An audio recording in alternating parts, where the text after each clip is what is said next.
nakatuon ko pagbugsay. Atong 5 ako.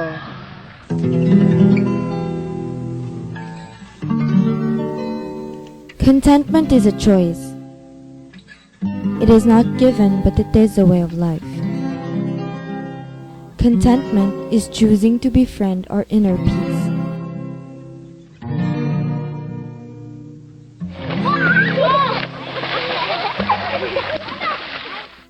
Who are we to say what and what should not be the route to happiness?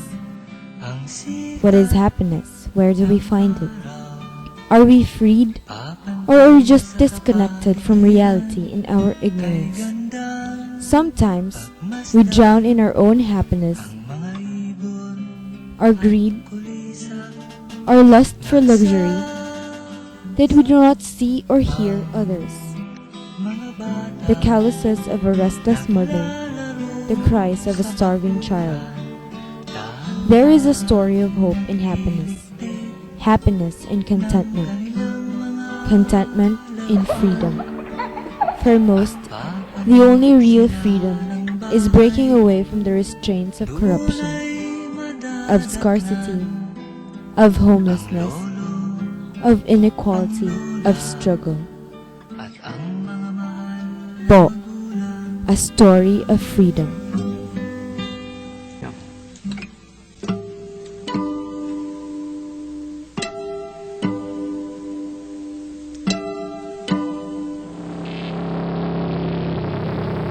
Painted in the best light, Barangay Masao in Butuan City is known for its relevance in Philippine Catholicism and history. At present, it is often visited by local beachgoers for the calming sea breeze, fresh seafoods, and ice-cold drinks to match it with. But what is not obvious to us are the overlooked realities. There is an islet in Barangay Masao, peopled by informal settlers, which is unexposed to our sight from the mainland because it is covered by a view of several fish cages. To most of these settlers, this islet is their safe haven, a home of hope, their only resort.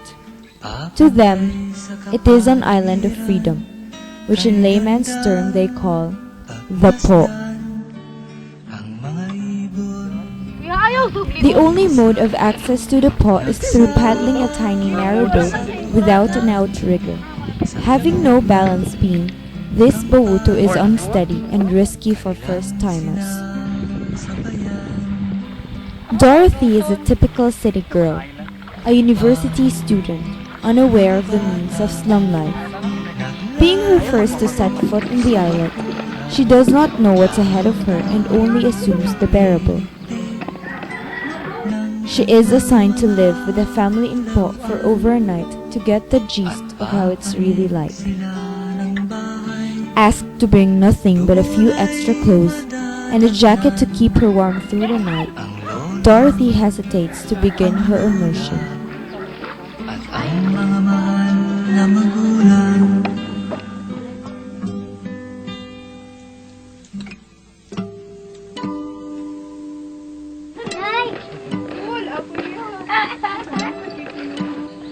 Halak ka!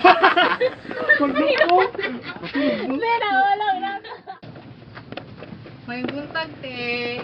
May buntag. Ako dahil si Dorothy. Ikan sa kuan or yun, third year student. Kay nako dali para magkuan, document sa inyo. The Resinal family is composed of 6. Brian, the father, who is 30 years old, Mary Jane, the mother, 29, Baby Jane, the oldest daughter, an 8-year-old, Lovely Joy, 7, their only son, Ryan, 4, and the youngest, Trixie May, who is still a year old.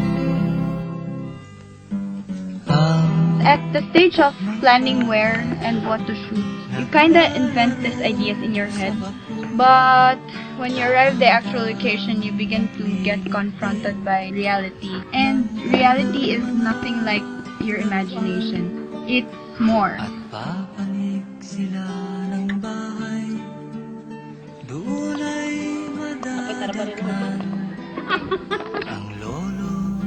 Housework in this community is quite different from our typical bed-making chores at home.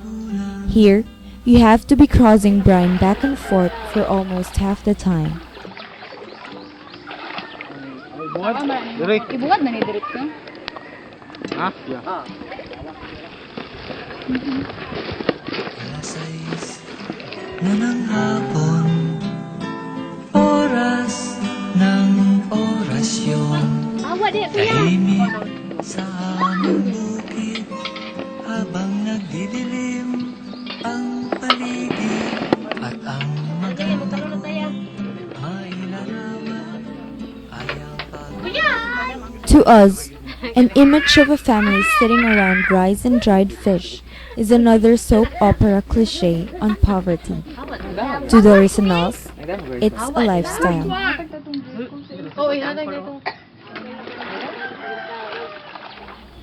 After dining with the family, Dorothy decides to freshen up. She discovers that the family does not have a restroom inside the house.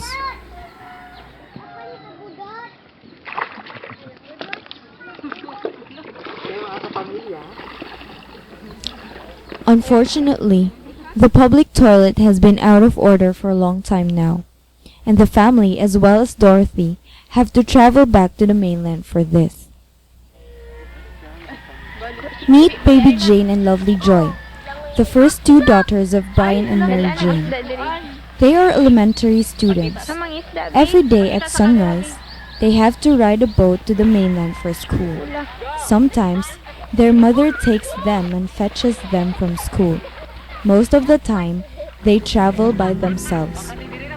At a very young age, these children had learned to take control of the unsteady boat. Even though that's the situation they have, they were still happy, and they always face problems positively. They continue to survive life. They just want to eat 3 times a day. That's all that they're concerned, as long as they stay together. Payon lang among pamilya. Okay na? That's it. Life goes on.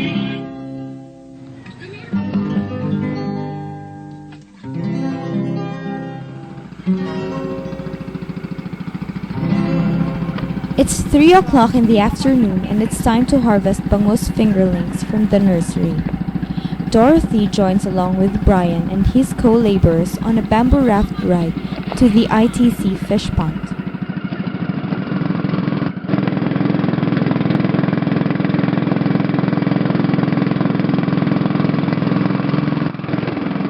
At home, Brian is the one in charge. Here, he is just one of these men, working as hard as they could to please their employer, hoping to receive a good amount to take home to their families.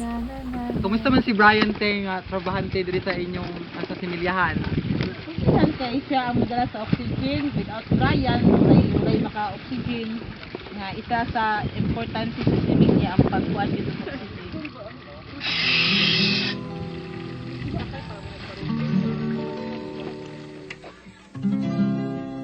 The main lesson that I got from this documentary film is that it's about contentment and happiness of what the things that you have in life. Even though you're poor, it's all about happiness, and it's all about satisfaction of what you have. The dreams and aspirations of those children were very inspiring. That out of the situation, they have those very high dreams and that very great dreams of becoming someone better than they have in today's life. Gusto ni mo bagad ako ni mo. Kay? Katabang sa masakit. Ayo. Si ikaw ate. Sa may gusto ni mo bagad ako. Para? Katabang sa lupa. Ilan saglit na lamang ang sikat. She sleeps through the night, enduring insect bites and cold air. Her tolerance is a sign of contentment, a virtue taught to her by the Rasenal family. Ang mga ibon at kulisa We complain about the littlest things, but these people, this family, they find hope in the most deprived places. But to see their children smile, it makes you cry inside a little and say, these people deserve better. She aspires for the morning, thrilled to take home what she had learned.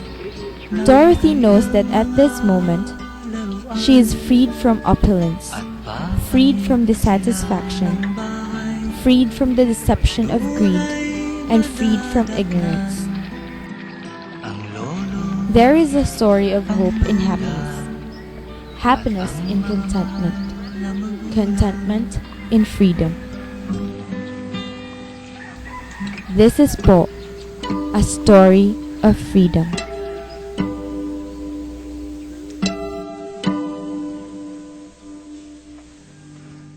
Kami ay natutuwa sa simpleng takbo ng buhay.